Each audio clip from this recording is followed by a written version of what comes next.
Welcome, ladies and gentlemen, to the Snake Pit Podcast, your one and only stop for all things entertainment, all things homegrown. Coming to you out of Toledo, Ohio, I'm your host, Jake Pilewski. You can follow us at jakepilewski.com. That's Pilewski. The Snake Pit. I wonder if I didn't have my radio the whole time before. You may not have.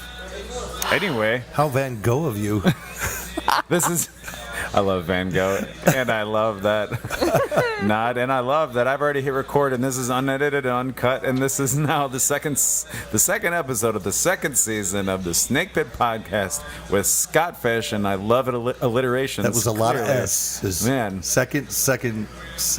Almost was going to try to find out a place to put in an Oxford comma. Inside jokes. I think AS/Drew Coomer would appreciate it, as he was on our first episode. He's going to hear it. He's going to go back in time, and it's going to be great. Drew seemed like a real good dude. He is a real good dude. Great dude, great writer, great singer-songwriter, and, these voices that people are hearing that they're not used to hearing on here. First of all, I'm Jake Pilewski, but that's the voice you're used to. And now I'm joined by my co-host. And I'm Amanda Pilewski, which is so awkward to say still. My co-host in the podcast and in life. We'll put it Nice. Babe. And of course, that really sexy voice coming through. Aside from Amanda's, there it is. There it is. Mr. Everybody knows him. He's been playing. He's been. I'm old, is what you're trying to say. No, the epitome of artists, really seeking it out and making. I mean, you're all over the place with music, with music and with the presentation, the video, and everything, and putting groups together. It's Scott Fish, ladies and gentlemen, here, and I'm super excited to have him. Well, thanks, man. And you've played with so many different people in town, and I remember the first time Amanda and I came and saw you, and it was at Table 44. I want to say it was I told you. You did. It was like 5 or 6 years ago. You were so right. We were mesmerized by the whole performance. Oh, thanks, man. And at the time, Megan Leslie was on guitar. And I think I said I wanted them to play at our wedding. You did. I would have. But, just like any other band pretty much in town, members change, projects change. I mean, I'm in all sorts of now, as you are too. Sure. You're currently Scott Fish Group. Consists of your lady Molly, yeah? Yes. And your my daughter. better half. And my daughter Emma playing guitar, which is, one of the reasons why I made a shift, because she was 19. She graduated, she was 18 when she graduated from TSA, and, worked with Ken Zerker, and got all the good education. She knows a thing or two. Yeah, and she just started to really, I got to take a little credit, because when she was like 5 years old, I started putting her to bed to a 28-song Yes song playlist on my Macintosh, and she'd go to sleep listening to Yes every night, and I just, all of a sudden she sounds like Steve Howe, but she wants to be Buckethead, which is fine with me, because Buckethead is amazing. In fact, last Halloween she dressed up as Buckethead and played a gig with us. It was awesome. Buckethead, you remember when I said he's kind of like the Michael Myers of guitar?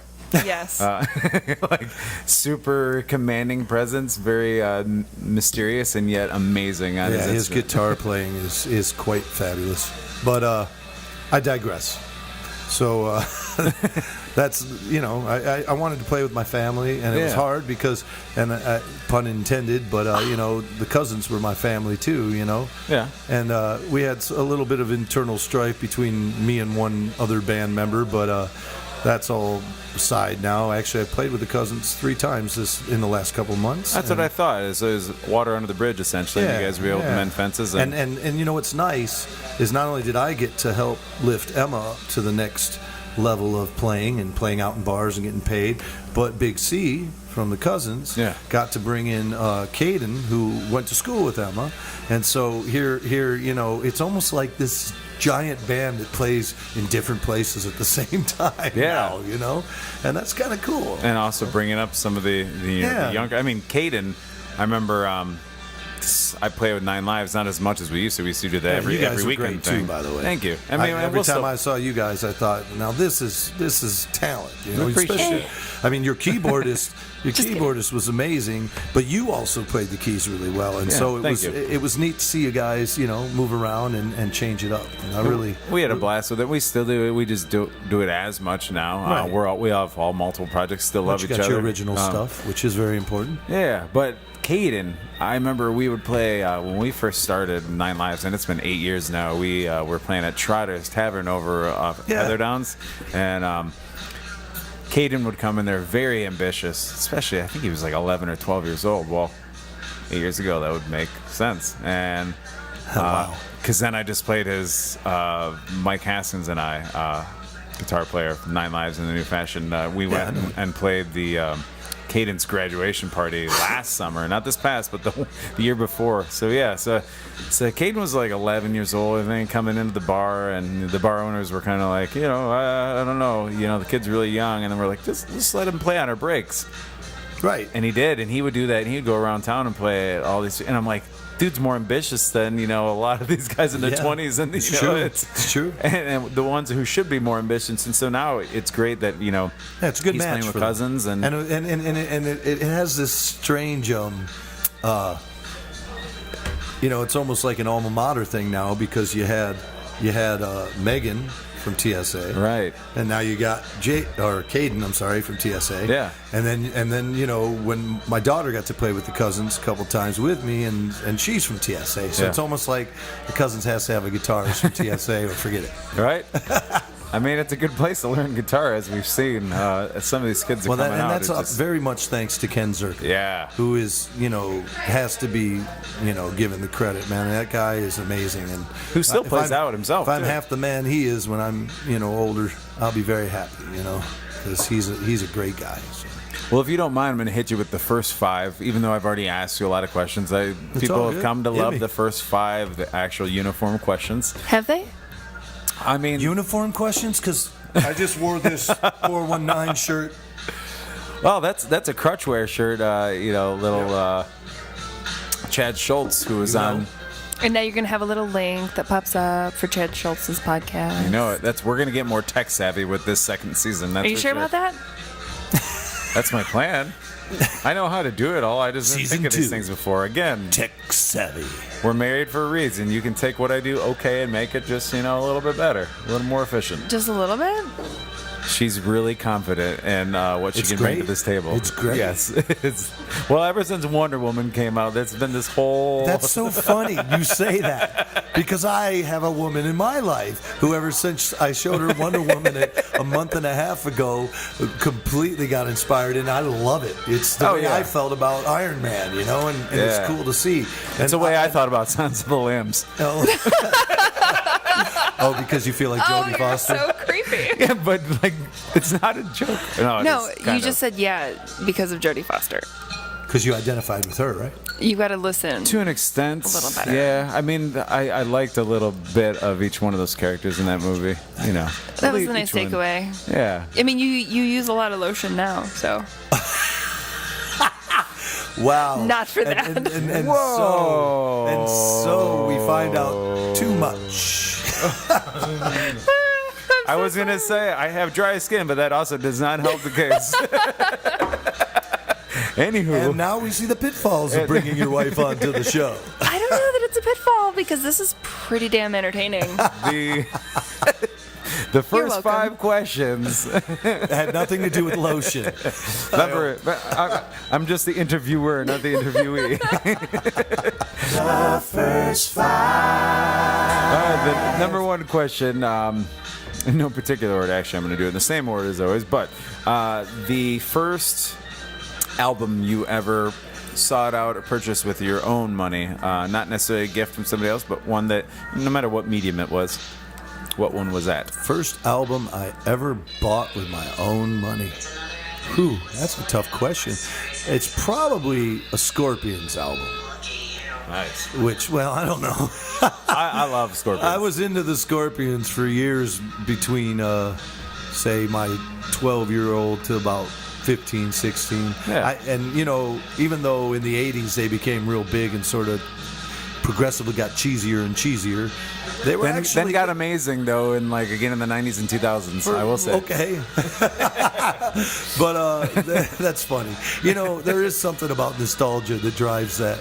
Because, you know, you're looking at the 2000, what song? What's the song? They had an entire, it was wonderful. They had an entire album called Acoustica. Yeah. And it was their version of Unplugged. They did it in Rome. And Never heard the it. place was jam-packed. And they did just random for this wonderful, crazy German borderline metal band that turned hair, rock, whatever, then became melodic and just Really? Beautiful. And they did 2 covers that stick out to me. Cars by...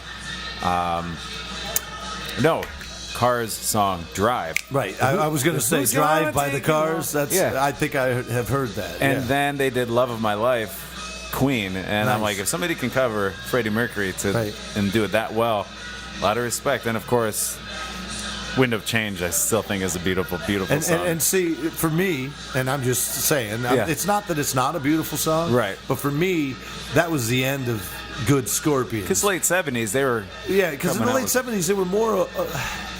They were more of an arena rock band Yeah. with a little bit of quality. They had great guitar, you know. Their guitarists were amazing. Beautiful you know? harmonies. Yeah. Michael Shankner, right? And Rudolph Shankner, I think, was the other guy. Well, they were brothers. Yeah. And he left for UFO, which, you know, I'm not super familiar with that group either, but it was, you know, it was a 70s band of note, you know. Right. So... But in an era where there was a lot of... But I would say Blackout Yeah, by Scorpions was my album. Well- And Love at First Bite was pretty damn good, too. And I do remember going out west to the Grand Canyon with my family when I was 15, maybe. And I had a jam box, and I had headphones, you know. And I had just broke up with a girlfriend that I really loved, you know. And I listened to Still Loving You from the time we left Ohio till the time we got to the Grand Canyon. I probably listened to that song 140 Do I? times. Yeah. Babe. That did. Oh, there it is. I will be there. It just had such great guitar, you know, that the solos and the guitar picking. We'll listen to it later. Yeah, you'll like it. Cool. You'll like it. We'll leave the lotion. Basket. You might get the lotion out after the song. It might happen. Oh, this took a But weird so turn, you guys. Scorpions, there Love you go. Scorpions. That's probably that. Even though you said that I bought on my own, because the most influential album that I was ever given, Which is was very by my brother, was The Wall. Oh, okay. There Yeah. you go. Oh, there you go. Yeah. And he said he wished he hadn't given it to me, because for the next 6 months, that's all I listened to over and over again, very loud in my bedroom.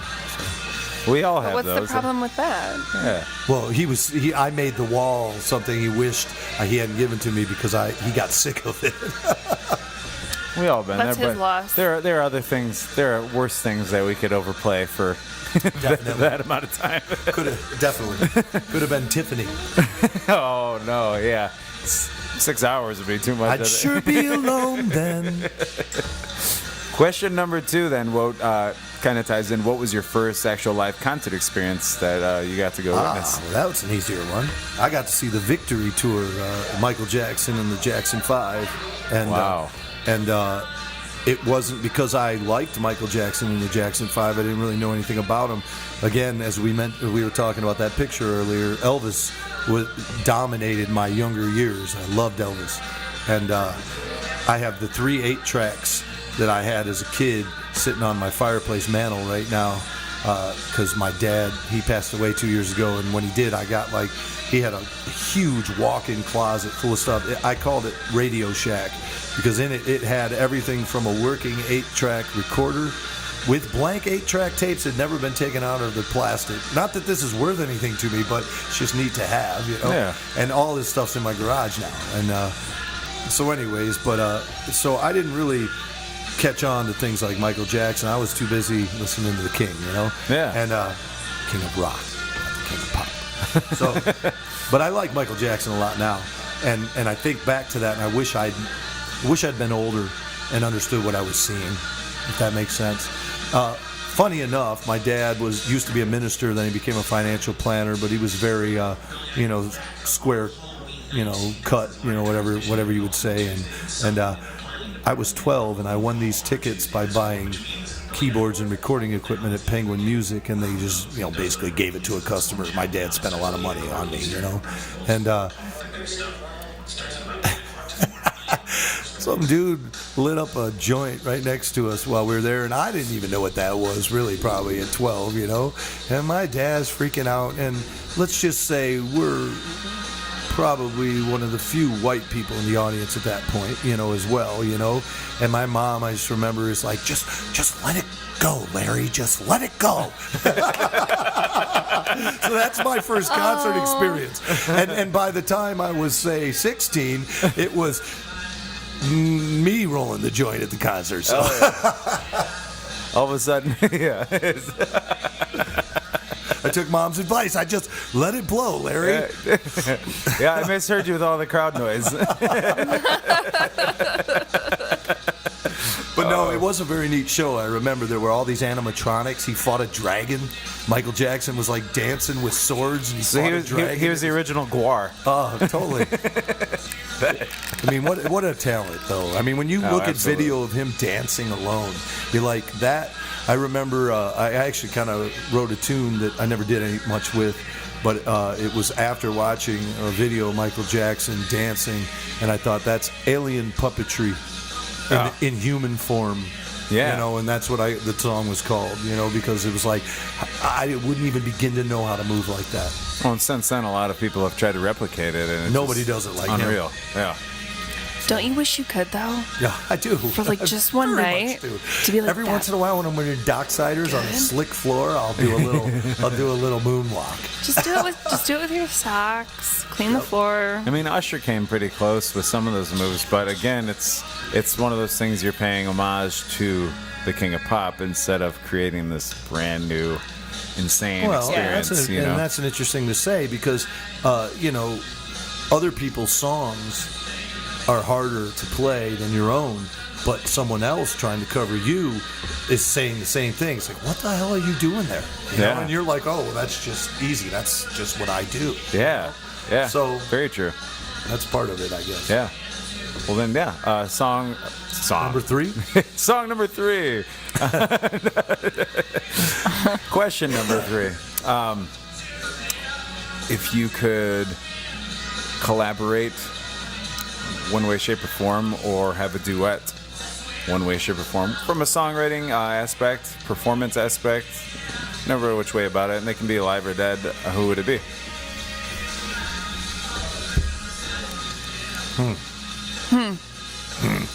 It's tough because it's not always, necessarily your favorite or most influential. I would like to play with Peter Gabriel.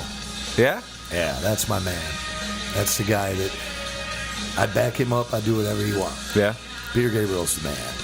So we're talking in studio, on tour, or just whatever. Yeah. I mean, he's the ultimate performance artist in the sense, for me, lyrics are always very important to me. As much as we were talking about Michael Jackson, how talented he is, and how awesome his music is, and some of his songs have a lot of great things to say as well. Right. But average pop music bores me.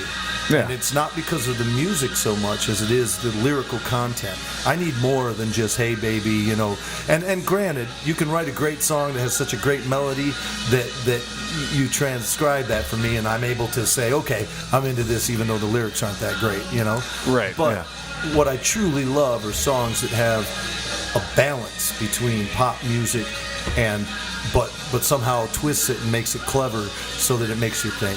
And Peter Gabriel's the king of that. You know?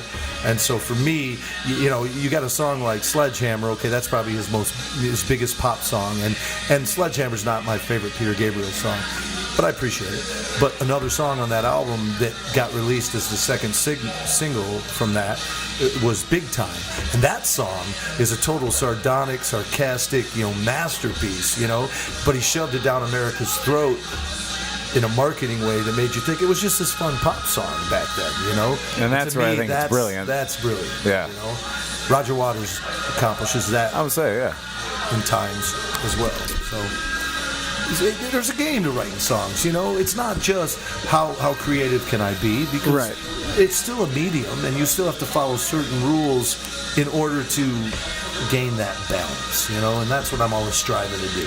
And it's strange, really, too, considering that you have such a vast difference with the evolution of American music, especially in pop music, over time, where pretty much until the 1960s, not a lot of people, aside from maybe Hank Williams Sr., were writing their own music. Before the 60s, there wasn't not a lot of that. They were more just singers. You had your more like today. You had Tin Pan Alley writing most of what the Great American Songbook, and those artists just the 20s had their spin on those songs, and the 30s had their spin on those songs, and the 40s had their spin on the songs. Music was evolving. Exactly what's going on today, though. Exactly. Most of the singers, they're not artists. I hate when you see on the Grammys or whatever, they call them an artist, and they're not. It's okay. You got Bob Dylan up there; he's an artist. Yeah, okay? yeah. And there's modern. Jason Mraz is an artist, no doubt about it. That album, "Love Is a Four-Letter Word," is one of the most perfect albums I've ever heard. I love it, but there's not a lot of actual artists. It doesn't mean that it's not valid. So don't get me wrong. It doesn't mean that people don't enjoy it and there isn't a value to it. And some of them are super talented. But a beat and somebody just rapping along or whatever is just boring unless you've got something really to say. But does that not make it art? I said it doesn't. I said. He didn't say it about not being art. He said that person isn't necessarily an artist if they didn't create any of that. If they didn't create it. If a computer played the drums, and if a producer picked the MIDI tracks, and if somebody else wrote the lyrics, and if all you did was sing it, you're not an artist. You're a vocalist. And you can be now, artistic. Maybe somebody else in that mix is the artist. You could argue that. Okay. The person who wrote the lyrics. And you can be, I will agree with that. Right. And you can be artistic. Trust me. As a vocalist, you can be artistic with your vocal delivery. The only thing is, so many of what happens now is that it's more of a cash grab than anything. And then, really, how much of an artist are you? If I paint a triangle on a canvas. A black triangle on a white canvas, and I call it art. Is it art? Now, Depends. It depends. Now, go over there in the corner. There's a Michelangelo book, and you look at everything Michelangelo did and how well he was, not only trained but inspired. And I'd even argue more of a Leonardo da Vinci, But you look at these things and you say, okay. That took time, effort, and we can argue about it. I don't know. I'm putting it out there, but that took time, effort, thought, pain. Where's the pain in a lot of this art nowadays? There is none, right? Because the goal is to make money. The goal isn't to inspire. The goal isn't to make somebody stop and think. And I was looking at that book over there, and I was thinking to myself, these images are more famous throughout time than anything you can think of, than the latest Batman movie, than anything that anyone could create now, right? And it's just one still, the deluge, I think it is, the deluge, whatever. And it's like showing people coming out of a flood, I think. That's such a good word. Yeah, and I bet it would go well with an Oxford comma. In the right situation. In the right situation. Words could definitely be sexy, though. But the point, that's a sexy word. Simply there is that that's also in a sense a photo of a moment in time. Yeah. Whether he was there or not, he's expressing a historical thing. So when people used to go into a church or a museum and see that before we had all this stuff, all this technology and to create, that was like going on an amusement ride, or that was like, going to a 3D movie. They sit there and stare at that and see the depths of the picture and say, wow, isn't that amazing? I could never do that. Yeah. Now, they put something that looks like, a piece of shard metal out in the front of a lawn and say, that's art. Right. Well, I don't get it. Well, you know, and I feel yeah. like music's that way. Although stuff slips through. And it I mean, here's stuff two slips pop through, songs yeah. I think are amazing in the last, say 5 to 10 years is Uptown Funk Yeah. and Happy. And even though they're very overplayed, those are good songs because they've got good music and they've got even though the lyrics aren't Roger Waters, Right. They still have depth and feel authentic to me, Which is perfect because I was gonna just iterate a point, and that was the fact that in what I see with most of what's in the mainstream right now is that the art has gone into the production aspect of it more so than the actual performer aspect, and it makes sense because So the artist is truly the producer. Is the producer, and I know that from the production standpoint because they're doing wonderful things on the canvas right now with taking a lot of times what a major label wants to push as an artist that's not an artist, Right. and so this artist is now taking this someone who can barely hit a note and making them project it. It's the artist. It's the artist behind the curtain. The artists of deception, really. They are magicians more than anything. Nice. And it's funny because you say those two songs. Pharrell, Happy, producer before he was a performer. Mark Ronson, the one Uptown Funk, producer before he's a performer. There you so go. it makes perfect sense. The producers are And I didn't know now that, so. are the Tim Panelli guys. They're Right. the Because they have the Irving more- Berlins of the Frank Sinatras, really. Nice, And Frank nice. Sinatra was sold as this like poster child. Mind you, he's great. Not as great as his composer and Sure. the guys that wrote all the songs. Sure. Because Right. he doesn't have a career without him or the mob, really. So, But right. But he was the conduit You're to welcome. bring that talent. Wouldn't you say he's almost the conduit to bring that talent to the masses Yeah. that wouldn't understand the talent without Exactly. a face and a comfortable voice, It's right? lightning in a bottle. There will never ever be an actual formula to say, how do we make lightning in a bottle? Because if so, you or I or anybody that had that solution would be the ones that are. Because even the experts right now have no idea how to really sell anything in Well, I music think anymore. lightning in the bottle, though, is easily found, and that's when you decide to make it for the purpose of making it as art. Right. But trying to follow, it's like graphic design.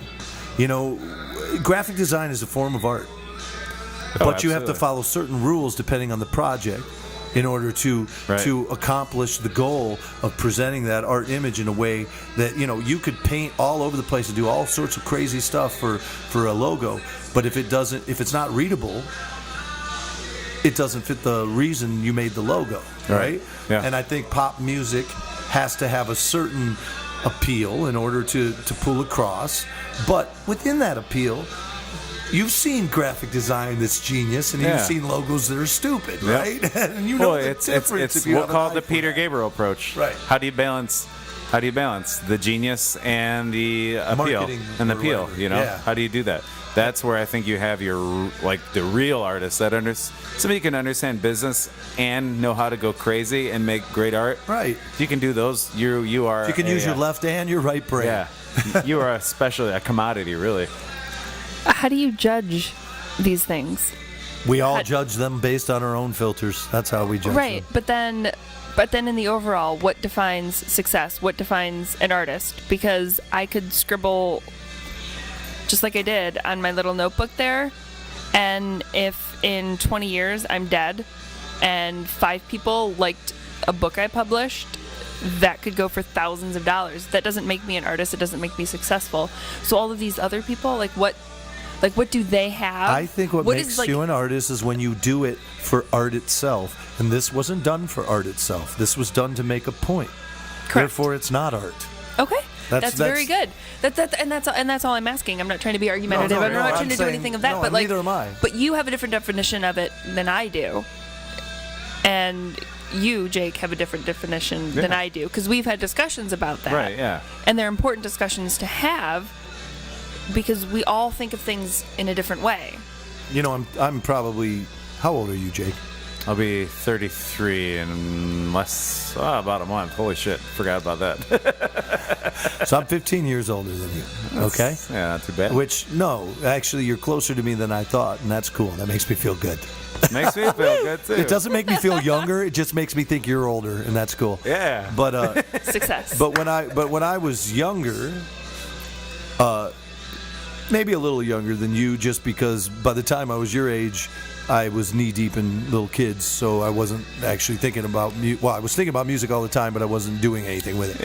Yeah. But I was very much more diehard about my opinion about what art is, and you know, we probably agree on a lot of things when it comes to that, because I've seen some of your posts where I've been like, yeah, get it, but I wouldn't say it myself, just because Right. I'm trying to be more respectful, obviously, of other people's opinions. But when you make art and you put so much passion into it and you care so much and you're nobody in the general, you know, you're not somebody who's going to get $1,000 for that, right?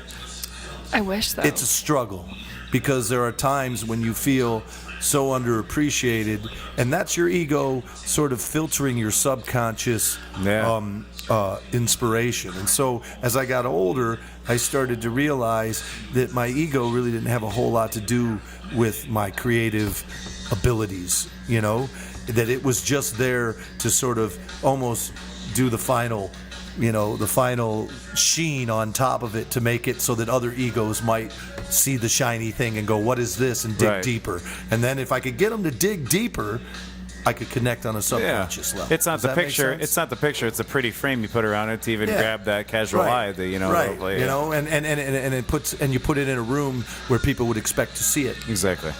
And that's marketing.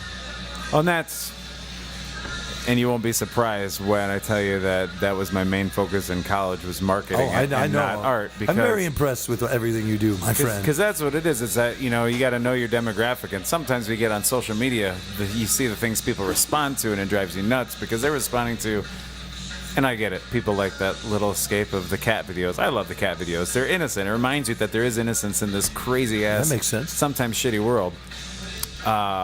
Also, I think we put too much focus on this shit because it actually is more beautiful world but people always cling to the shit. Yeah. And when you have kids that won't put their phones down and go outside, you got to kick them out the door. And it's, you know? it's sometimes it's not even that. Sometimes it's even just, you know, I've joked with my wife before, you know, I'm like, you know, I put out, you know, hey, I just made this new song. You know, I spent, you know, the last, like, well, if I'm going to be 33, almost 33 years of my life building to this point, because that's really what art is. Right. When you truly believe it, it's everything you've experienced builds into that one point.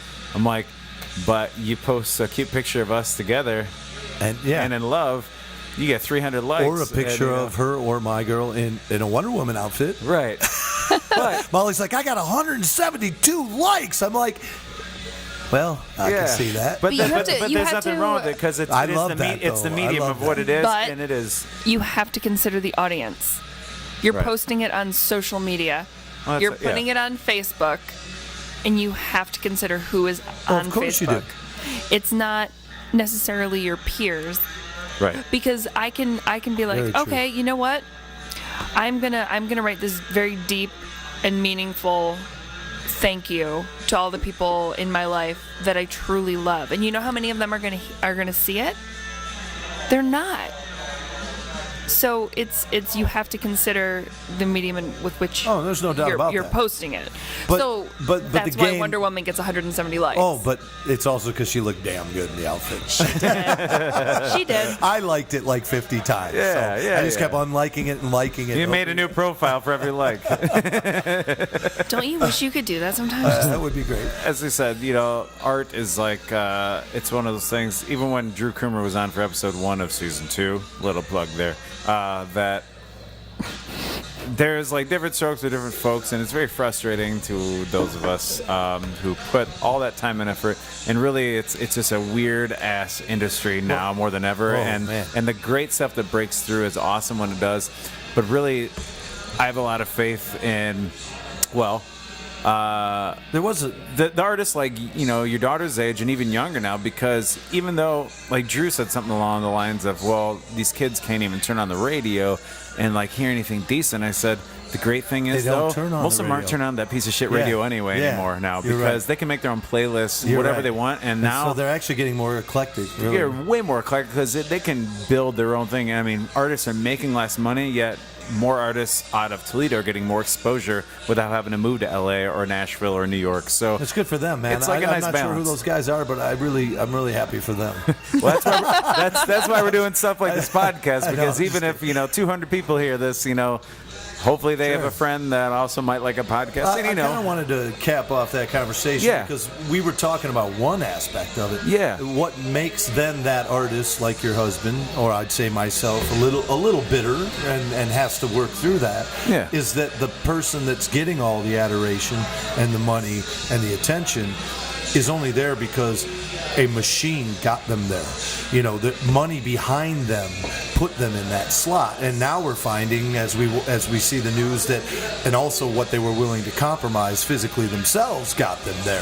So we're literally pouring money, attention, and adoration on people who are basically have no morals, care about nothing but themselves, and aren't true artists. And so that, unfortunately, is my truth when I look at that. And this is a very, very convenient segue after you finish your fifth question into my new album, which is kind of a slightly dark comic. this is actually story. the third question, by the way, Okay. that we're I on. was hoping we were going Yeah, to skip we one. got way off base. I was hoping we were going to skip We one. can go to But 5 it's and then good- come back to 4. it's You know good- why it's- we can do that? Because it doesn't matter. No, I mean it's good. It's good conversation regardless. And actually, a 4 and 5 actually really just can be one question anyway. Well, you can make a 4 and a 5. I was just teasing. No, you're good. You're good. I mean, But were you? because question 4 really is just to name a humbling, it can be very isolated too, a very humbling or embarrassing experience as an artist, and I that got can a be great one for you. Okay. You don't got to Your go any face tells further me than that. that In fact, is I have it on video, and I share it with my kids whenever they have a really bad day to remind them. I was 14. I was in a production called Sylvanities they used to put on in Sylvania. It was a community theater thing. Yeah. They'd bring in a off Broadway producer from New York. Basically, if you ever seen the movie Waiting for Guffman, Yeah. it's that kind of thing, right? They come on and they do a ridiculous variety show, and that's what they used to do back in the 80s. Right. And anyone from elderly citizens down to kids are in this show, and it really was kind of a neat experience. And they put it on at Lord's University in the 1,000-seat theater there, So with a packed audience, I sang "Always a Woman to Me" by Billy Joel, and had an accompanist play the piano.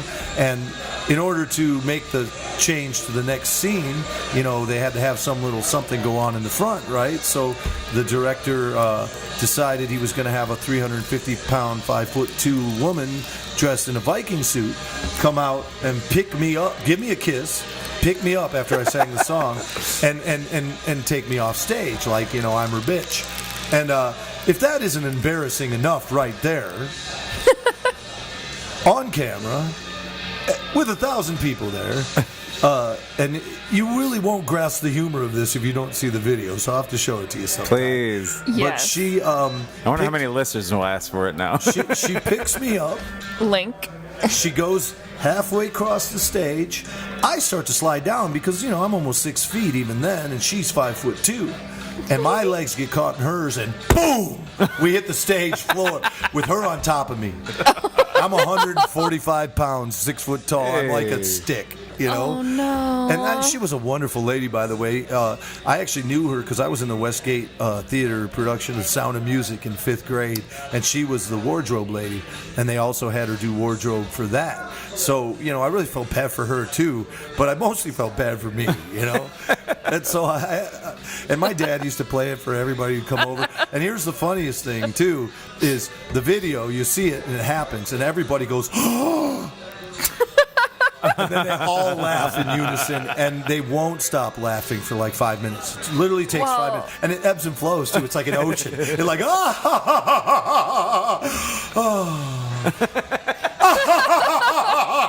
and start over again. 1,000 people laughing at you, and I survived. So now you understand why I'm bitter at the Grammys. There we go. Well, Bring it all home. that kind of ties in then, I think, because the question number 5, which then can even tie into the album, what pushes your buttons as an artist?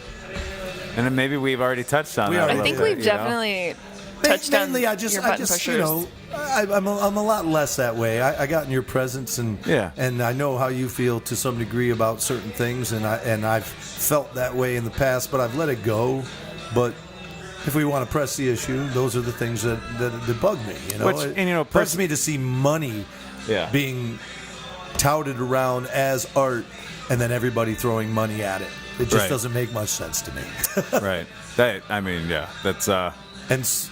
Rick Caswell said he wants to interview me for this podcast, and she's like, well, I want that duty. And I'm like, well, maybe I'll just bring a handful of people that have been on there, and we can do a round table for the inevitable time that I sit down and talk on my own podcast. I didn't want to do it before we hit 40 or 50, because I didn't want it to be an actual self-actualized piece. It's supposed to be what everybody That's else. going to be a shit show, and I can't wait. I think it would be great. Well, then I want you to be here for that, too. Well, I mean, how many plugs do you have here? 6? I can bring in one of those. I have one of those too. We can put another one in, and then we'll have 12. We can go all around. Well, we still need microphones. Oh, but I can bring those too. Artists of the round table, and it'll end up being a roast, I'm sure, more than anything. So. No, I don't think so, because if you get enough like-minded individuals and enough people that also have different opinions on things, it's not so much a roast as it is just a really great discussion. Yeah. Agreed. Yeah. And there needs to be more of those. That's I agree. True.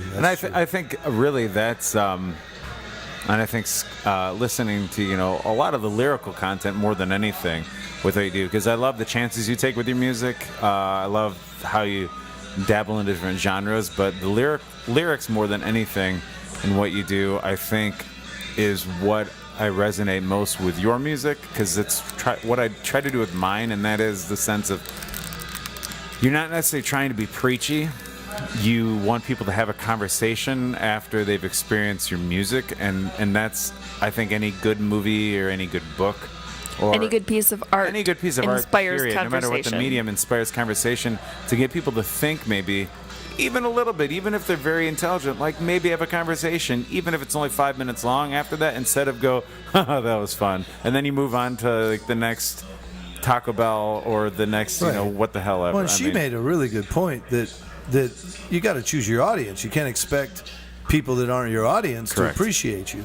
And there's a lot of people in this world. Honestly, I have been accused of sometimes my lyrics sounding preachy or pretentious.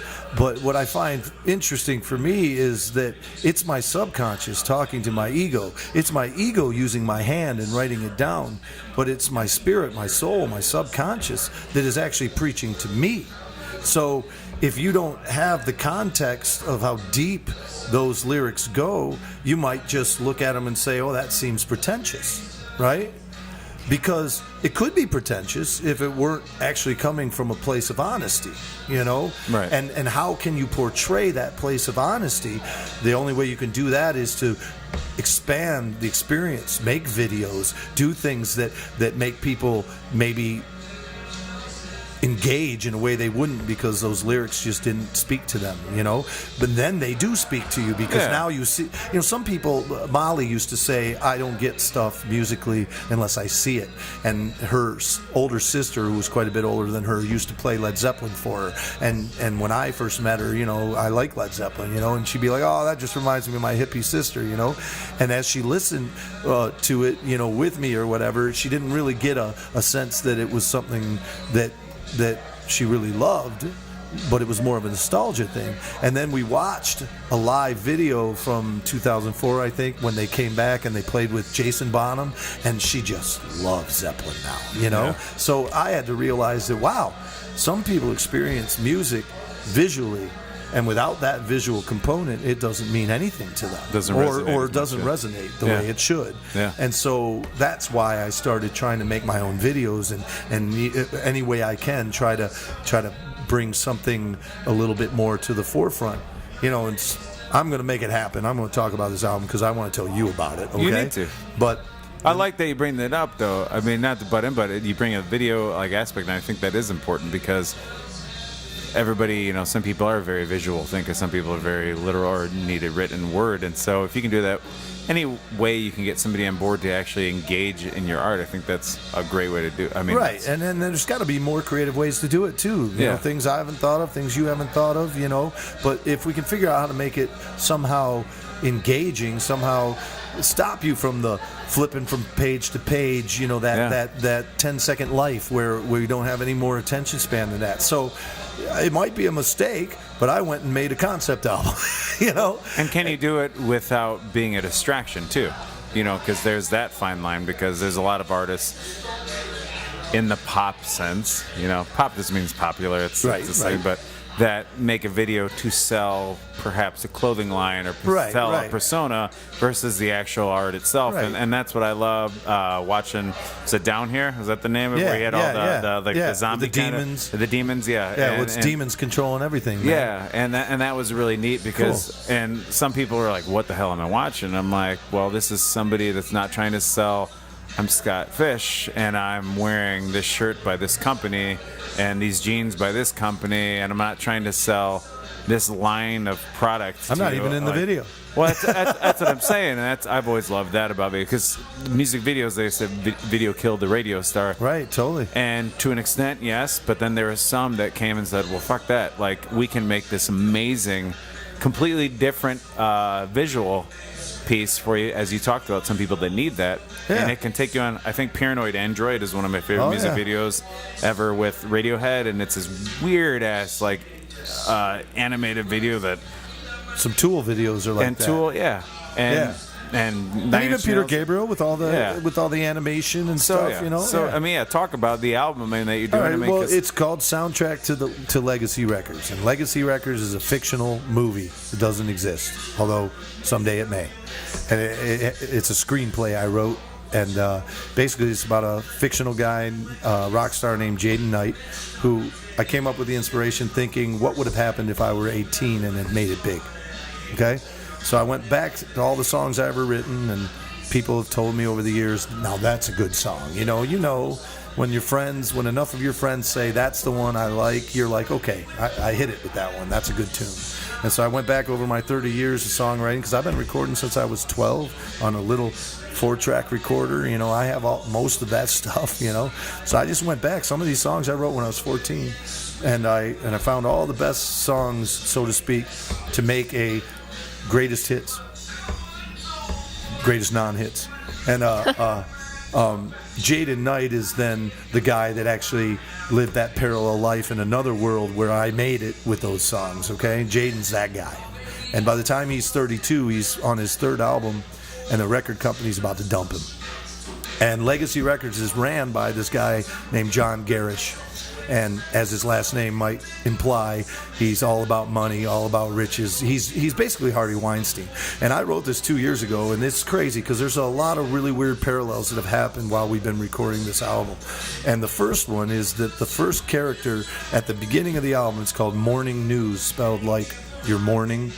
And Jaden Knight wakes up and goes across his bedroom and turns the radio on and hears a report about his friend Fred Leachy, who's a 52-year-old rock star from a band called Human Sovereignty, which was my studio name when I was 14. So, I put a lot of my own stuff in it for fun, And honestly, I wrote this to entertain myself, If anybody else enjoys it, great, But that's where it lands to start, And basically... And that's art. Yeah, and that's supposedly art, at least.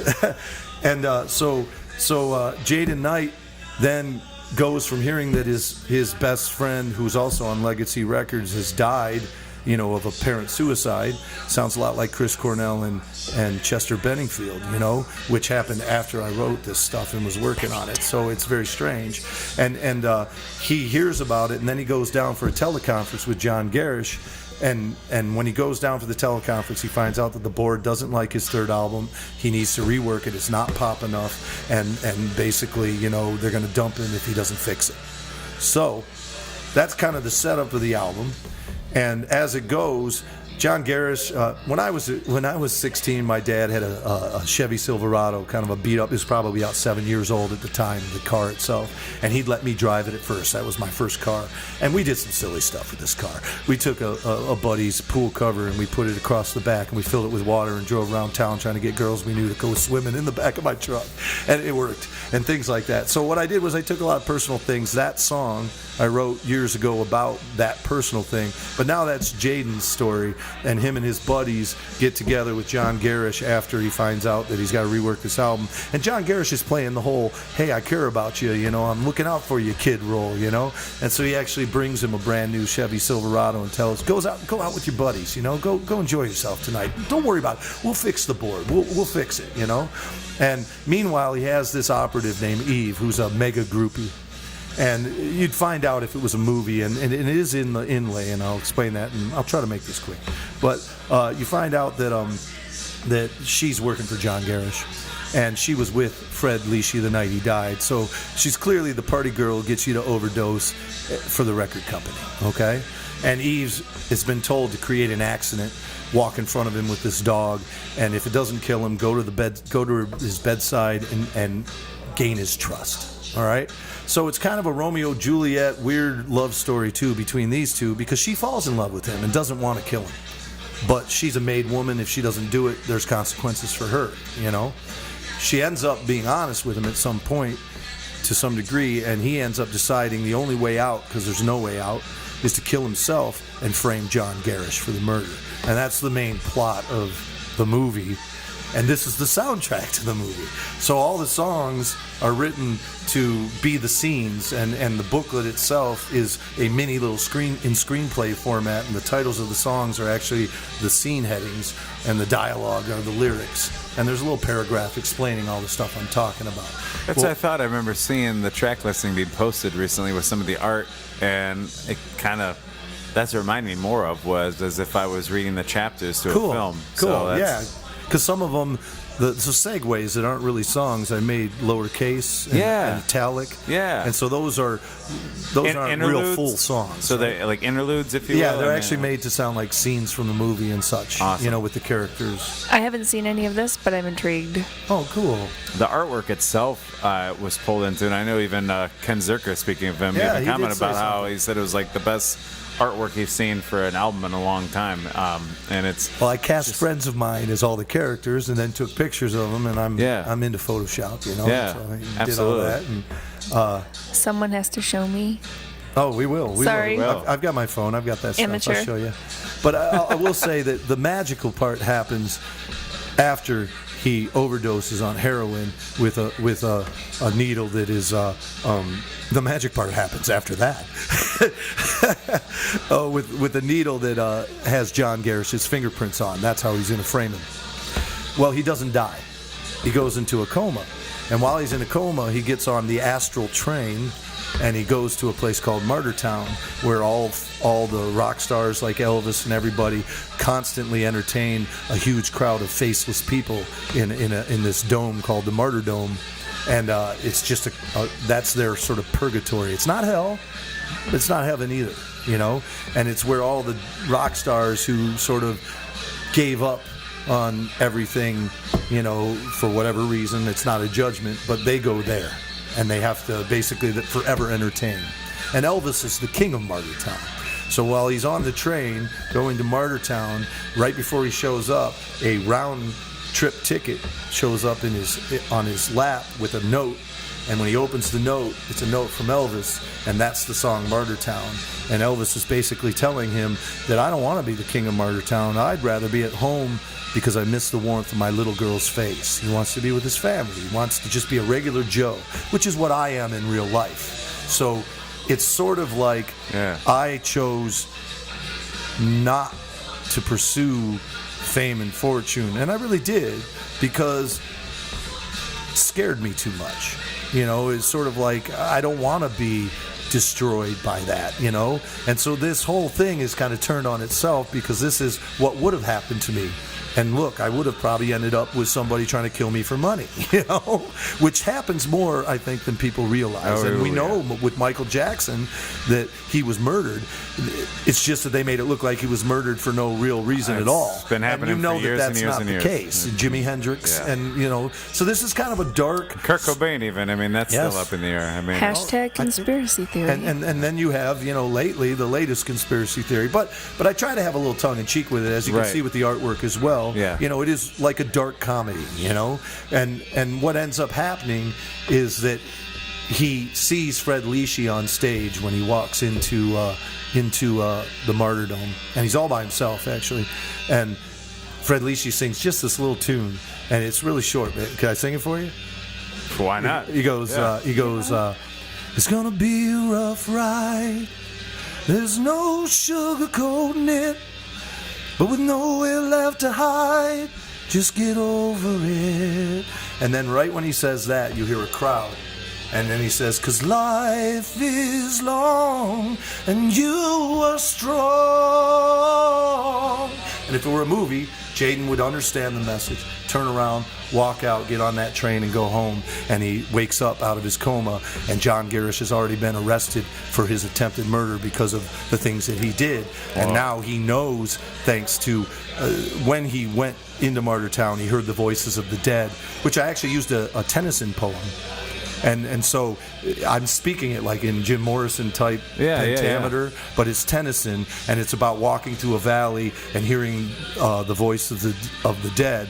And there's another song, another transition, where I sing lines from Romeo and Juliet, where it mentions that the world will be in love with night and pay no worship to the garish sun. So that's actually where I got their names from, so that I could work that into the thing, Boom. And the album itself is supposed to be Jaden Knight's reworking of his third album as well. There's a little bit of a hint to that, so that it all kind of wraps up together, that basically John Garish got in trouble for the one murder he didn't commit.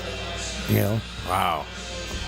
I want to hear the perspective from Amanda, who is wrapping up her first actual novel. As a writer, what do you think? Because clearly that, in its own right, I think deserves a novelization. I think it's a very intriguing story, and I'm trying to like wrap my mind around all of it. You can't just like put me on the spot. That's fair enough. Hey, that's an uncut podcast. Well, no, because it's one of those things where, as we talked about, Jake and I have talked about before, there's a certain when you're reading something, or when you're watching something, or when you're listening to something, and it's just this very intriguing and multifaceted thing. Cool. And I'm sitting here and I'm just listening. I'm I'm really intrigued by the story. I want to know more about the story. Cool. You've provided a great synopsis, and now I'm interested in hearing more, because it's a great concept. Thanks. Especially knowing that there's an entire soundtrack going with it. It's essentially right, which is really cool, because when I watch something, obviously you automatically get that music, you get that soundtrack that goes along with it. Right. I haven't heard any because of this, you have the visuals and because everything else. it's all being presented to me. Right. Which is cool, which is nice. It's effortless.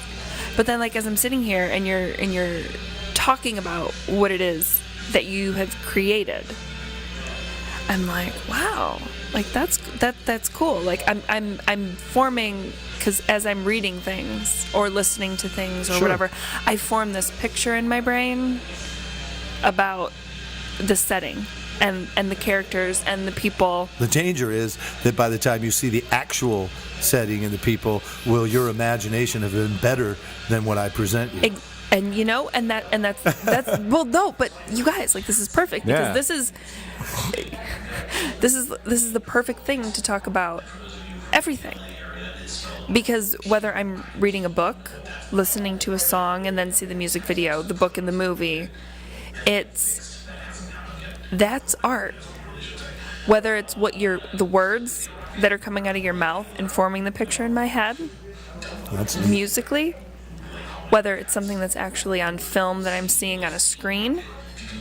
Like, all of that comes into play. And you know what? Sometimes the book is better than the movie. That's true. And sometimes the song is better than the video. True. And, or vice versa. And exactly. Right. And then the exact opposite is true. Right. But sometimes it all comes together and makes so much sense together that it works too. And it's like they sometimes- wrote the song and the video all in the same sitting. and sometimes it doesn't have to. Yeah, right. right. Because it can stand alone. Because to me, it'll end up meaning something more or different Right. than what it will to somebody who needs that visual. true. And that's a challenge when doing what I'm doing. Honestly, that's And very good that you brought that up. Anybody doing what they're doing, it's a Because my challenge. answer to your need to see more is to have the booklet with all the lyrics and a paragraph per song. I'm not overdoing it, but just to give you enough of what's going on that you can then listen to the song and go, okay, now I have context to what these lyrics mean, right? Context is important, But it might not be. but it sometimes For some is. people, is what And- you and were that's- saying. and that's the so thing that's is- interesting. So, I mean, and that gets back to why we were talking about maybe somebody saying you sound preachy or you sound pretentious or Right, whatever because right. they don't really understand where it's coming from, It's a balance. And I guess with this, I'm going full tilt. I'm trying my best to create imagery that looks like it's from a movie that doesn't exist, a screenplay, a mini screenplay, we'll call it, almost a synopsis, in the book. And I'm hoping that you're going to listen to what is really just a greatest hits of mine with a couple added tunes that kind of filled in the blanks and really brought it all together. And just because I had 300 songs, I could find songs that fit the scenes I wanted to do. You know what I'm saying? And that's how the song came, or the whole thing came together. So I'm hoping that some people can listen to it on a layer that's just, wow, I like these songs. They're neat. Yeah. But that another person might pull that booklet out and, like you said, I'm intrigued. I want to know more. Oh, There will be 20 layers for you to dig through if you want to know more. a And lot that- of great albums are like that, really. Well, because Yeah. that's important. Because, I mean, Jake and I, we have a history, and we'll listen to the same song, and he'll pick it apart for its production value, and I'll be like, but didn't you, listen to it? Didn't you hear it? Didn't it speak to you? Because, I call it the producer's And- curse. I mean, when it's the more you, I mean, it goes with anything. The more you learn about writing, the more I learn about songwriting, the more I learn about production. You can't unhear or unread certain things as And- you go into it. and it's a that's curse and a exactly blessing, really. Yeah.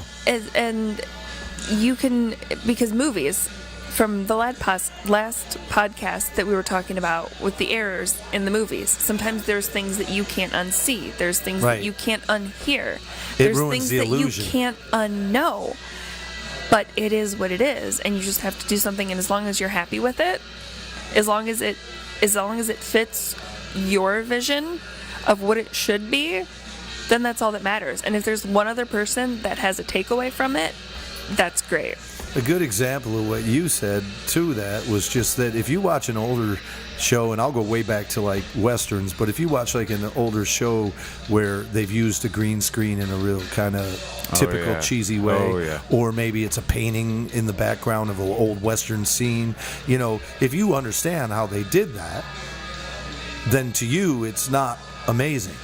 But to someone who doesn't understand how they got that effect on the screen, they're like, wow, that was Right. great, you Right. know?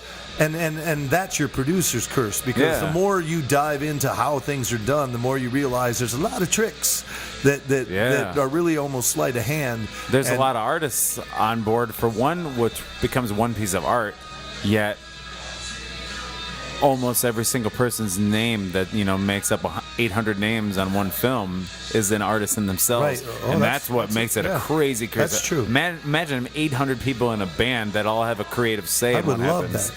It's insane. That's insane. No, I mean, I would love to have a team Yeah. and make a movie with like people who are all in on it. And But that's I've had nuts. conversations with people in town who want to do these things, but it's always about we don't have the money or the time. Yeah. And You have people- to make the people wanna time, get- and you have to be willing to not make money sometimes. right. That's Well, the You have key. to be willing to That's- spend the that's time so and not important. make money to make the art. Yeah. That's what it is. And hopefully the ends justify the means. And if you could find enough people that were willing to do that, whether it was my idea Yeah. or your idea, and we all worked on it together, we could do something amazing. Which is what you said about success. Is it a money thing? Is it a money grab? It can't or be a is money it, thing. No, not at all. If you are I bet doing money would something, come, though, if you got those people together and did it for the sake of Makes art. sense. and it good, could. yeah. But if you're scribbling on a page in a notebook in hopes to make money, then you're not an artist, Right. and you're not going to be a success because that's not what it's about. If you can create something that speaks to you, something that just fulfills you as people that will- artist, if even only one other person understands that or gets that or gets a takeaway from that says, thank you, thank you, Scott, for creating this, Yeah. because wow. Yeah, that was amazing. I know you have those people, and I have them Right. too, And they then- do sustain you. And Yeah. then you're a success because it doesn't Right. matter. It doesn't matter the house you Doesn't live matter in, that you the replicated car, that a million the money. times.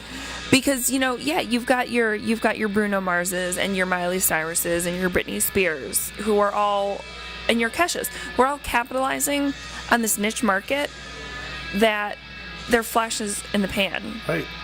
and they're never going to go down as a great in anything that they're doing. But you know what? They're making money, and that was their goal. Their goal is not to make art. Their goal is not to leave behind a legacy.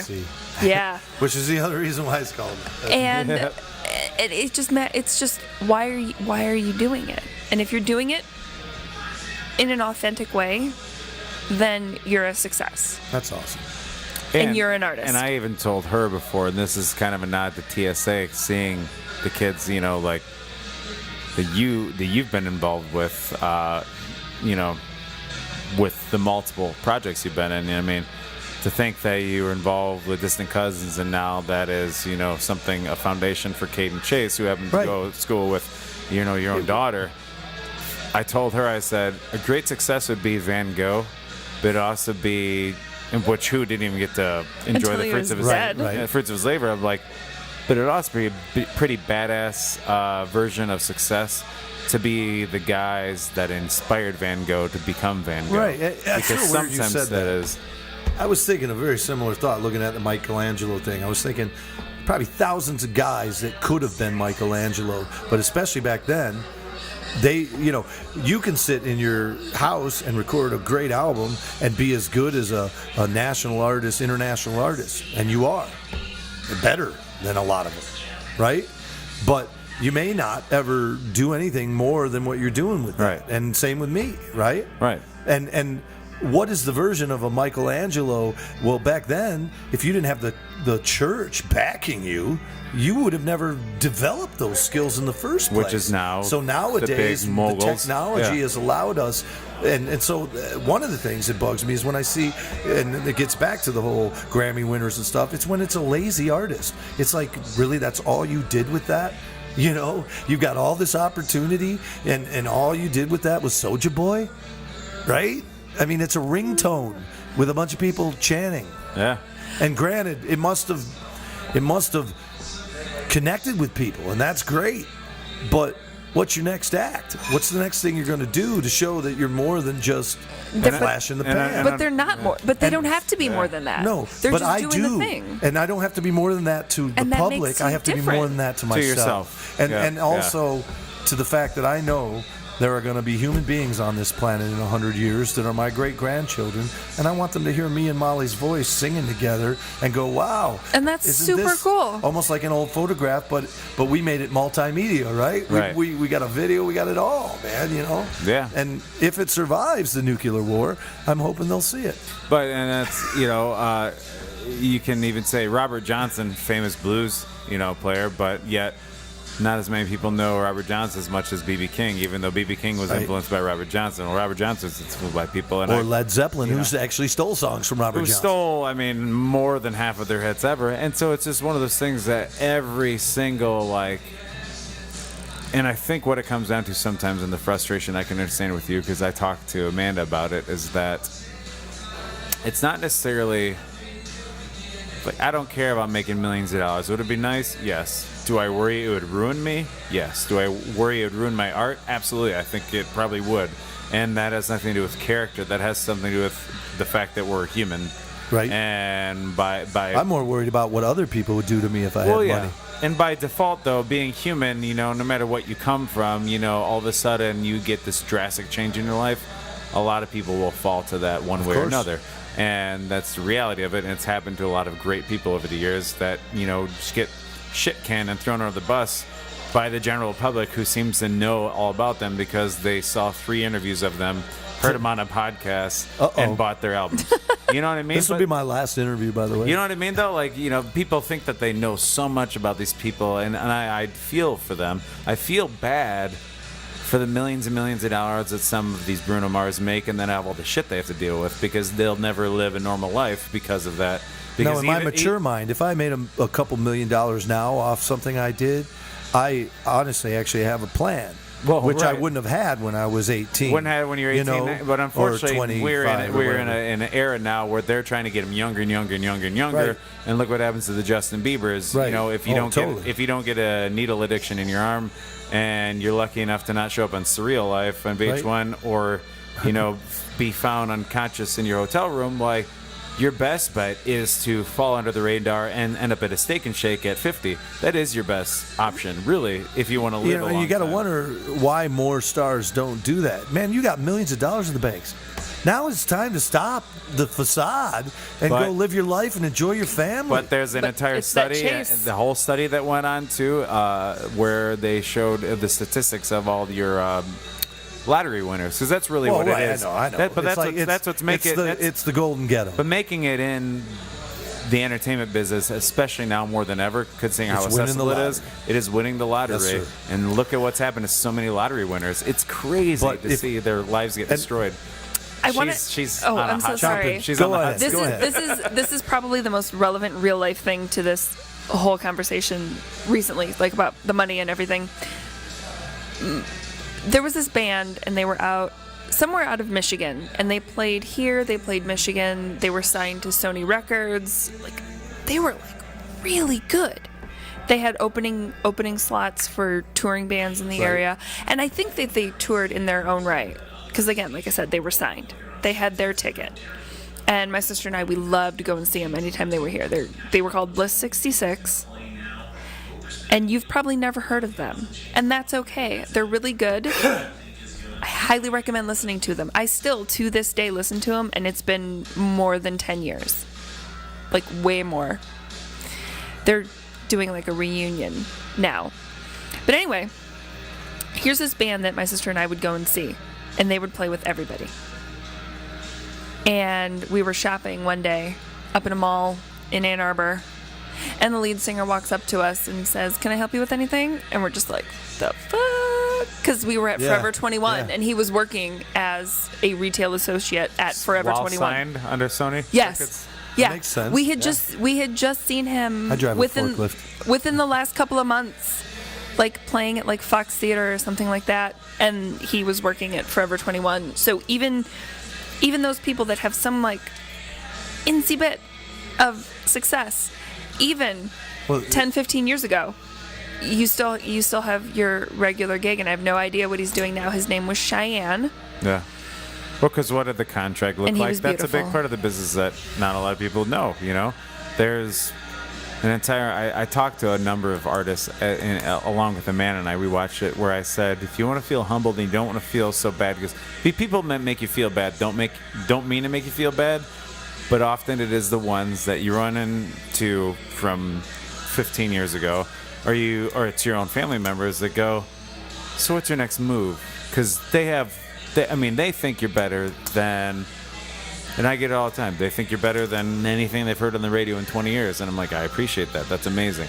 So why don't you try out for The Voice? Why don't you do American Idol? Why don't you do this? Why don't you sell your soul to the devil? But unfortunately, that's not their fault. It's the fault of what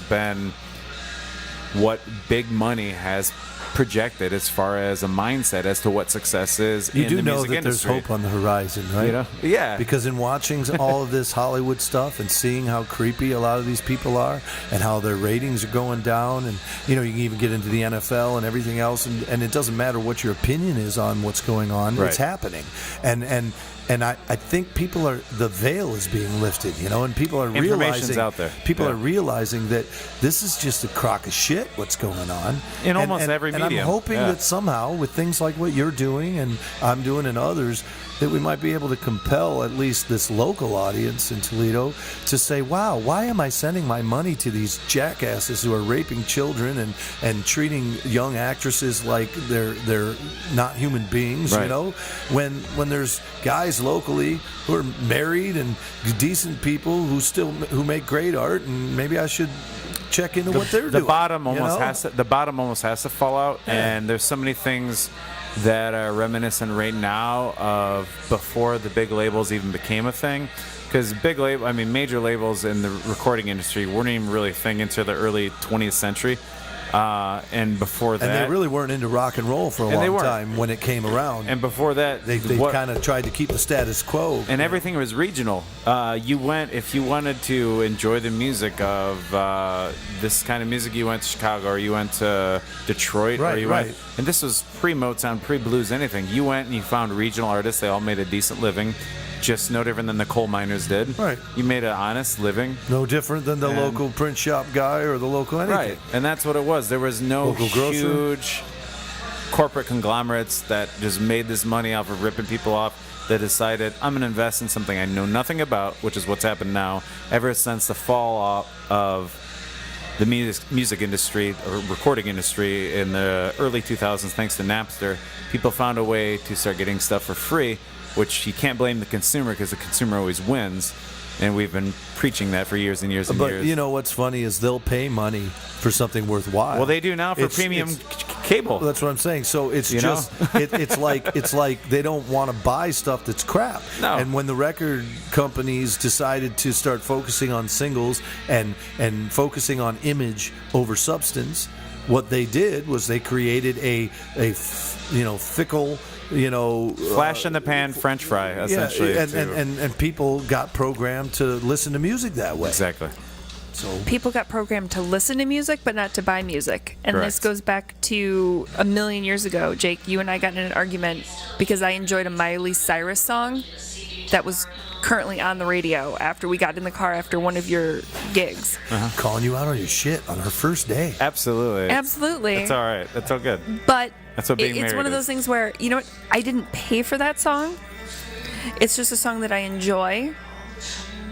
But I do pay for the music that I support and the And I music said that I earlier, can get you behind. are of And a I rare know you're a commodity. I am unique. But as we were talking before about, you doing this locally, you're not the only person that's doing this. There are other people in other cities that have got to be doing the same thing as you, because no one is Not as well.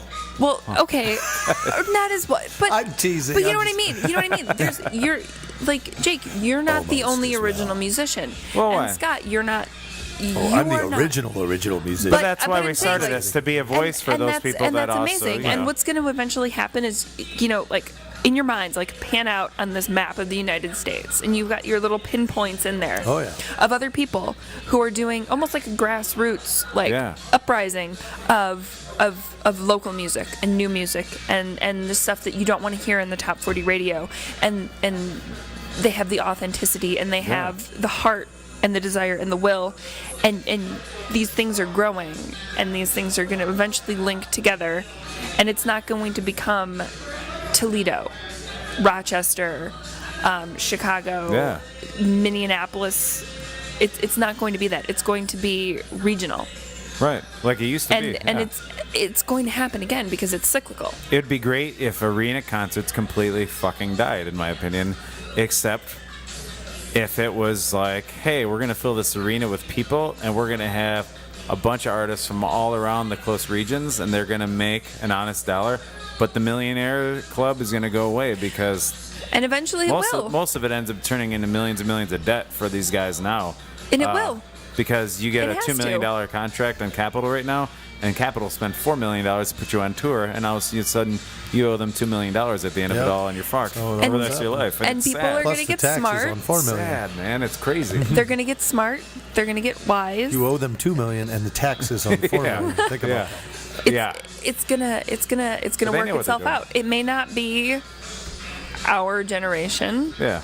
But as long as we But- keep planting the seeds. But you have to plant the seeds. Yeah. You gotta sow Well, it. and It's gotta. I'm planting It's gotta a real come from deep somewhere. seed with this new album. And you As you should. should, as you should. And you because should. because I Everybody want should. it to hit the 1 in 10,000 people who are dying to hear a record that goes from start to finish Yeah. and feels like you Like know, it's telling a story. like I used to feel when I listened to The Wall. I mean, it truly Different is the way it experience.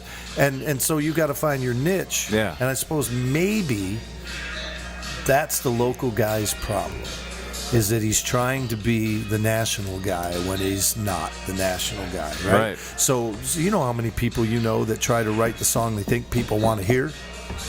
And you get enough of that, and nobody buys into it. Well, it's mean- just that you've got an 18-year-old kid imitating whatever he hears on the radio, Exactly. thinking that is what people want to Instead hear. of Do we being even himself. hear music on the radio Well, anymore? they do, though. They do. They do. It's just or a even different format. even the people on their playlist, really. I mean, either way, unless I mean, they're you can't deny that if it were so free and non-radio driven, then everybody'd be listening to, like you said, local and stuff that nobody else had heard of. So there still is a good 'cause portion of the you population. can't get on Spotify without paying X amount of dollars and paying into this But there's company still that. a great Right. portion of the population that when you give them every song ever written by mankind on a database, they pick No Diggity. No doubt. You know? They picked Blackstreet Radio, ones who But the did No point is- Diggity the versus point is they're local looking Toledo for Radio. But you know what? Are those the people that you want listening to you anyway? No, but all because I'm they're never saying going to is- All I'm understand. saying is the vision that you just outlaid that maybe in the future has a tough battle against, because people are still exposed to music through what? TV and movies. And what gets picked in TV and movies but the stuff that the studios are pumping down The good thing is, you know. I will give credit to a lot of television shows nowadays. Not so much on network television as much as on Like the HBO, Netflix Showtime, and things. AMC. A lot of those they're going out of their way to not use major studio because it costs a lot less for Sure, licensing. sure. A lot of these artists are willing to get their stuff Sure. for free on them and that's where I've been hearing a lot of great music. Right. Is You know with these Scott TV Ballard? shows. Scott Ballard in Yeah, town? he was on Weeds. Yeah, I love Scott Yeah. Ballard, man. And he had a song on Drinking Weeds. with Jesus, Yeah. man. And I already knew the song because I have his albums. He's Yeah. great. He's a friend of mine, but I love his was stuff. like season 5 or 6 And or I Molly's remember like- you pointing it out to me. And I played it for her before, and I went upstairs one time. She's like, check this out. I think Scott Ballard's song Yeah. about drinking with Jesus is on Weeds. And I'm like, Because they don't have to jump through hoops to get licensing. well, you got it through you know? Reverb Nation. That's what he told me. Yeah, there you go. And Reverb Nation's been doing wonderful things. Sonic Bids used to do it years ago. Scott's incredibly talented. Yeah. And, Well, when can we expect the album to be out? I've got it done. So the artwork is almost done. I'm just kind of working on getting it all set into, CD Babies templates. In fact, I was up till 2 a.m. last night. Sometimes when I'm Templates, designing, man. I design like 10 things and only 2 of them work, And last night I spent way too long on something I don't think was going to work, but beside the point.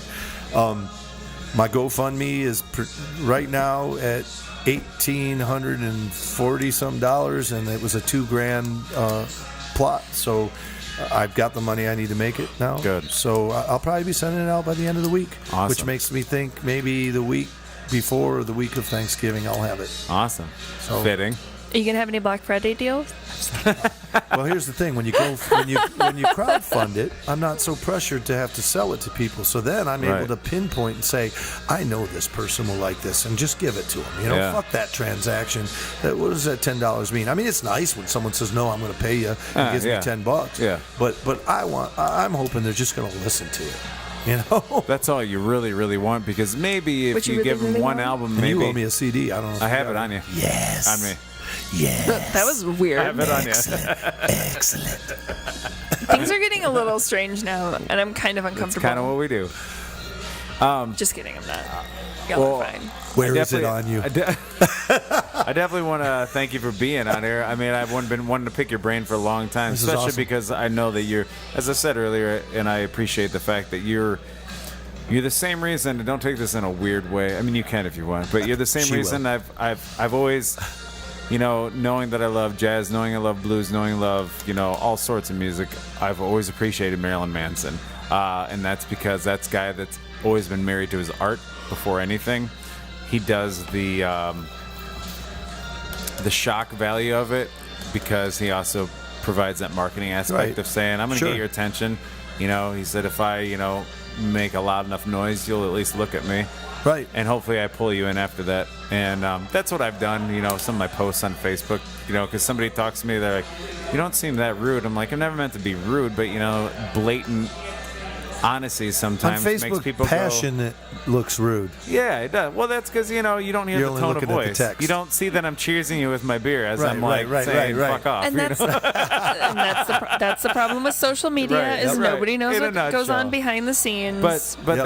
that's what it comes down to, is that I've always appreciated Marilyn Manson wakes up and he's Marilyn Manson. He goes to bed, he's Marilyn Manson. Throughout the day, he's Marilyn Manson. It becomes Brian Warner ever again from Canton, Ohio. He's Right. always Marilyn Manson. He's ever from since Canton, Ohio. Yeah. That's crazy. Ever since he How decided, did I not know that? Ever since he decided he was going to be Marilyn Manson, that's who he's been for 20-some years, and that's what's made him still a longevity. So is there no Brian Warner anymore? There is no Brian Warner anymore, except on a Social Security card, I would imagine, unless he's physically, actually, technically Changed changed his name. that. But It's that's not what I've hard to always change your name. enjoyed about you, is that you've always come across as somebody that, if somebody likes your music, or they don't like the music, or they like the way you play, or they don't like to play, at the end of the day, they have to, at least as I do, appreciate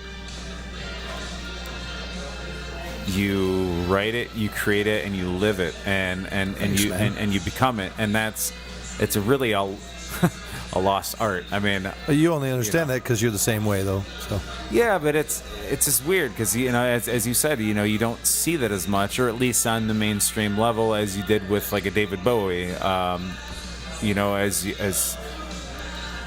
I mean, when Marilyn Manson came out, my parents were like, "Oh, he's kind of like Alice Cooper with the makeup, but David Bowie and the personality." And I'm like, that's a pretty good assessment. and my parents, I'm For a like, parent? who really were never that hip to music to begin with. I was like, years later, I'm like, wow, they were actually really onto something, and Yeah. they were just shooting shit. I mean, so yeah, so I Parents know appreciate. so much more than you think they do. I know, wisdom. Awesome. Well, thank you for having me, because Yeah, I've been wanting yeah. to do it. So, and I've been wanting to connect with you. So I love picking your brain, and yeah, I mean, you have stuff on iTunes. I mean, I know you've even done Shutterfish before with Chris Shutters. Oh, yeah. I mean, we're gonna ever hear another one of those. we actually had started recording some at Wade's, but Chris got all those tours he was doing, so he Yeah. kind of got real busy. So the plan is to make Another Shutterfish. well, the original Shutterfish album was done on my Mac Mini in 2006 Nice. on GarageBand. Nice. And I mean, it sounds pretty good I'd for say a it sounds demo, pretty good, you know. But it would be nice to have given it the full treatment, you know. And so the new album will be Scott Fish Group. Well, it's just Scott Fish. Scott Fish, okay. Yeah, but it does have Molly sings on 7 tunes with me. She's Eve. Oh, and gotcha. she's actually also Jaden's soon-to-be ex-wife, Nikki, but only in one little thing. Jaden leaves Nikki a voicemail, and it's the song "Think of Me." Okay. And so we did a little fake voicemail where he calls and she's like, "Hi, it's Nikki. I'm not here right now." You know, so it's fine.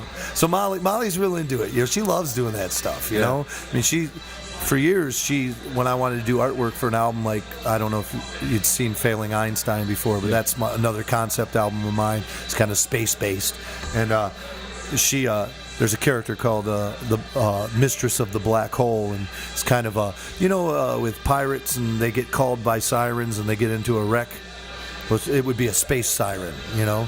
And so it appears to him as all these different women trying to get his attention. And so she dressed up as all these different women. Let me take pictures of her in front of the green screen. So that's where the artwork for that album came from. So it's neat. I guess I'm just saying, I really appreciate you having your girl with you. And it's a really neat thing to share your life and your art. Because a lot of musicians, especially guys, their girlfriend is like an accessory.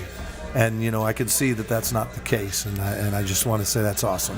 Thank Mine you. is also not an accessory. Yeah. She's an amazing human being in her own right, and just the fact that she's willing to go on these Part of it. crazy artistic rides with me is awesome. Yeah. You know? Yeah. Makes me feel not alone. So. Hell yeah.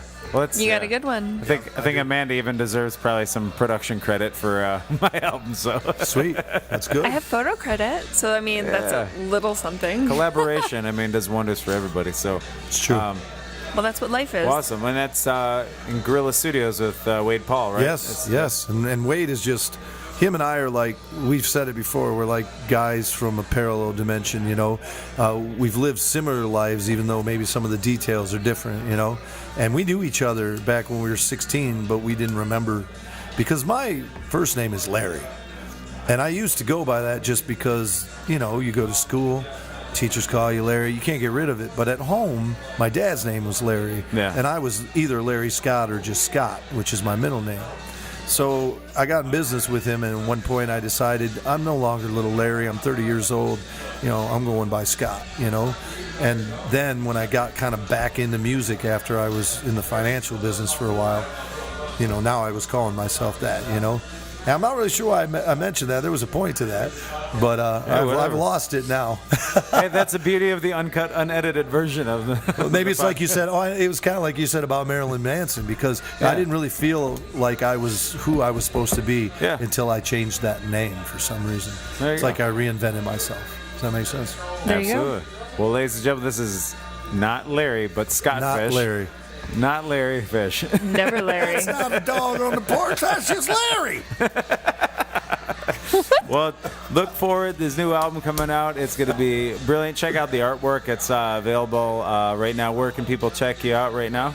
Well, if you wait a couple weeks, it'll be on iTunes, and it'll also be available to people who come around and run into me. Excellent. Well, thanks for being here. Episode 2 of the Snake Pit Podcast with Scott Fish and, of course, my co-host, Amanda Pilewski. You guys are awesome. Thank you so much. Thank you. You can follow us at jakepilewski.com. That's Pilewski. The Snake